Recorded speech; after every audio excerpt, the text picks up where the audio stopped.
બહુ ભરોસા સાથે વ્યાસપીઠ ઉપરથી મારા વાલા કહું છું કે એકવાર આને હોપી દેહો ને એટલે જગતનો નાથ છે ને બધા જ તમારા કામ કરશે. પછી તમારે હુઈ જવાનું, એ તમારી માટે જાગશે. મહાભારતની અંદર કથા આવે છે, જ્યારે જ્યારે પાંડવોને તકલીફ પડી ને ત્યારે પાંડવો હુતા છે અને જગતનો નાથ છે ને જાગ્યો છે પાંડવોનો. કારણ સંપૂર્ણ શરણાગતિ આ જગતના નાથની સ્વીકારી. એટલા માટે પણ આપણે થાય છે એવું, મંદિરે જાય છે, પગરખા બધા બહાર કાઢીને અભરખા બધા અંદર લઈ જાય છે. હા, બધા અભરખા એકારે અંદર લઈ જાય. ભગવાન આટલું દેજો, આટલું દેજો, આટલું દેજો.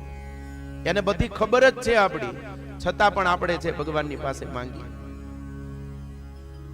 શાસ્ત્ર તો એવું કહે છે કે જ્યારે ઈશ્વરની પાસે જાઓ ને ત્યારે તમે સંપૂર્ણપણે નિર્માલ્ય થઈને જાઓ કે ભગવાન હું તારો છું, તારે તારવાનું છે.